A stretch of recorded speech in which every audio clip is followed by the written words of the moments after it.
Hello my friends, I want to talk to you today about loving your assignment and how to do ministry, or what is ministry. Maybe even more than that, what do we have to do to get engaged in ministry? And I have a few ideas I'd like to share with you. One of the things is I think we can witness, we can do hospitality, and we can do media.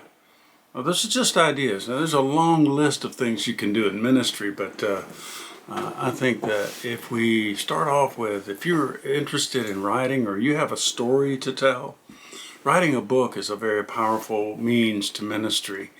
It also lasts after you're long gone. So your ministry continues, it perpetuates throughout years and years. So when people are looking up books and they find you there, your story goes right on. Your witness goes right on. So I believe that ministry has everything to do with our testimony. Revelation, the 12th chapter and the 11th verse talks about how that they overcame him, speaking of the enemy, by the blood of the Lamb, that's the work of Jesus, and the word of their testimony. I'm real strong on that. In fact, we're doing a movie about that called Belief, and hopefully you'll be hearing about that soon. But one of the things that I have done in my ministry, at least my calling, I don't know that I should call it my ministry, it's actually the Lord's ministry, and but that's just a term that we use. I wrote some books, and I have some here. Actually, I've written quite a few books, but 9 of them I think are published. And I'll just show them to you. I'm not trying to sell them, I just want to explain something to you. Here's one called Holes in the Soul, and it deals with the power of imprinting and why we make the decisions we do and why we think the way we do. And I wrote that as a result of my own life and my training, and it helps people to really get free from their past. Very powerful book. Another one that I wrote this by commission. Somebody asked me to write this, is The Adventurous Life of Roy. It's an interesting story about a local man here in my area, and I've known him and his family for many years. This went #1, so did Holes in the Soul. And the one that probably is the most prolific and the one that I've sold more of than any other is The Assignment. That's what this video is about. And I'm not trying to sell, but I want to explain something to you, that this book right here has been used in churches around America as a group study to help people find their place in the kingdom of God. Extremely powerful. Ask the question, why are you here? If you can't answer that, this book will really help you and guide you in the ministry that God has called you to. So the reason that I brought those out, and I'm always reluctant to do that, I'm not trying to promote myself, but I am trying to help us to engage in ministry. I've encouraged several people to write books. The reason that I believe they should write a book is because they have something to say that God has downloaded into them, and that it has opened up doors, many doors for ministry for them. I have a saying, and perhaps this will help you as well. If you don't have any influence, you probably don't have any ministry. So you need to have influence, some kind of influence, somewhere. Even Jeremiah, they didn't like Jeremiah, so influence isn't always in the positive way, but they knew Jeremiah was a prophet of God. And so in that influence, he came and he spoke. So they knew when he said something that it was from God. So he definitely had influence. What about you? What about you? Do you have a story to tell? Well, I want to talk to you just a little bit about writing a book. I've had several that have been #1, and I've published many books, and I have written more that are waiting to be published. And I say that only for the glory of God, because I just want to share. I just want to share the gospel. That's the root of it all. And you're not going to get rich writing books unless you sell, $1 million worth or something like that. or 1,000,000 books or something like that.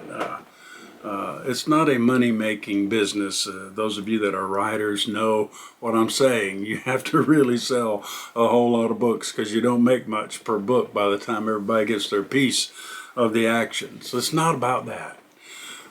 It's about sharing the gospel. It's hard work writing a book. Telling your story is one thing, but editing it and making it sound readable to the average listener or average reader rather is a challenge. It's difficult, and you need to have other people read your work so that they can share their thoughts with you, making sure that what's in your brain is being interpreted properly in the right way or in the way that you intend for it to be by the time it gets to the reader. I have a little formula, and I hope this helps you. If you're interested in writing a book, this is a great way to share ministry even after you're gone. That's one of the reasons that I wrote it. I want my children to know how I believe, and so that to give them foundations in years to come, my grandchildren, my great-grandchildren, and so on. I want them to know what old Grandpa believed. You know, Papa D is what my grands call me, Papa D. So I want them to know, and it's a way for me to share what God has poured into me in perpetuity. So think about that. The formula that I use to write a book, and this may make it simple for you if you don't know where to start. I usually sit down, if God pours into me and gives me a subject to write about, I will sit down and write maybe 15 or 16 questions, real good questions, thoughtful questions. And for every question, I will write the answer. And that answer to that question is chapter number 1. And then the answer to the next question is chapter number 2. And I try to be real thorough. And you'll adjust that as you go along, because you'll see that some of those will cross over, and you'll turn 2 chapters into 1 chapter, and so on. But the best way, and I used to write college papers the same way, and in seminary I would write questions and then answer them thoroughly, and in hopes that I would satisfy the professor's desire for my paper. And so that's what I would do, and that's how I write books generally. I'll write the questions out, and then I write the answers, and the answers are chapters. And so maybe that'll give you a good way to get started. A lot of people write books in different ways. That's just the way I do it.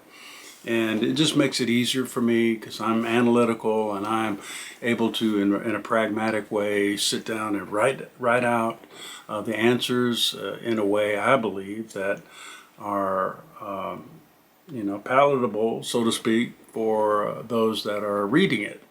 And it makes it more pleasant for them because they're really wanting answers. When you read a book, you want to know something. You don't need to know all the unnecessary detail and background, this and that, especially in today's generation, because they're not interested in the flowery things around that. They want to know the answers. It's like if I read a fiction book, people who spend half a day trying to describe the clothing and background and every intricate detail, they lose me because I want to go on. I want some information. That's just me. A lot of people love that, and that's fine. That's the way it works.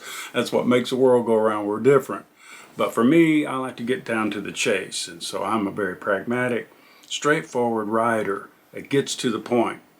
And in theological works, that sometimes is better, unless it's something that is appealing to the emotions, and then that's a different world altogether.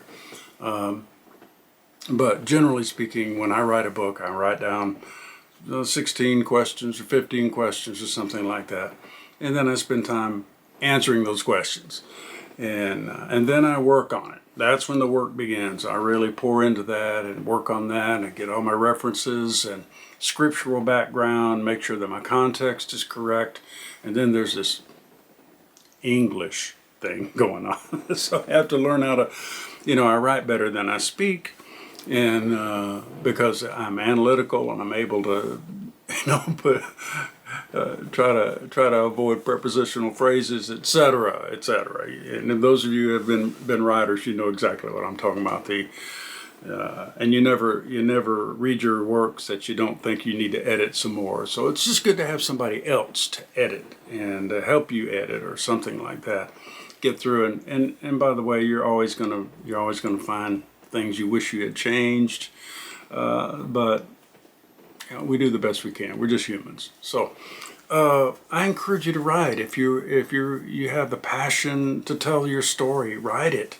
And if you're not a proficient writer, get some help. There are people out there that would be glad to write and help you. And like the book I wrote, The Life of Roy, The Adventurous Life of Roy. I did that by interview. I told stories. It's kind of like the way Mark wrote the Gospels, the book of Mark, by interview. You know, you just go in and do the interviews. Luke too. So Mark and Luke, they weren't disciples of Jesus, at least while Jesus was here. You know, they came after, and but they wrote 2 of the 4 Gospels. So if you think about it, if you have a story to tell, and you need a way to put it into, into a form, then write down a bunch of questions. Even if it's a story kind of book, you can do it in question form, and then just answer the questions as proficiently as you can, and you'll have a book by the time you're done. And then get somebody proficient in English and that has a good reading history, that has a broad reading history. They don't just read one kind of book, that they understand theological perspectives and things like that. Get them to read it and check it out for you to make sure that it's readable for a broader audience. And you can tell the story of Jesus by the word of your testimony. That's how we're going to overcome him. So write those books. Get out there and write. I encourage you. I've had several people I've shared with, and several people have been published as a result of this desire for me to help people get started in writing. I'm not the best writer that's ever been, but I do know this, that the story that's told is the best story that's ever been told, and that's about Jesus. And I love the Lord, and I just want him to be glorified. And this is one way to do ministry. Now, there's lots of other ways, and I'll be back in just a little bit on the next video to tell you the other ways that I think of that are great ways to tell the story of Jesus. And so I appreciate you listening today. Be sure to go down and like and subscribe. It does make a difference. It really matters. And YouTube takes notice. And if you like it and you are active, involved, watching all the way to the end, if you do that, YouTube recognizes that, and they will pour more into that. The algorithms will recognize it. So just help us out that way. I'd be so grateful for that. And I hope this blesses you. If you're interested in writing, get started. You get started. You go out there and you do that so that you can tell the story of Jesus even after you're gone. Amen. God bless you. And maybe this will help you and strengthen you. And until next time, I'll see you. All right. Bye-bye.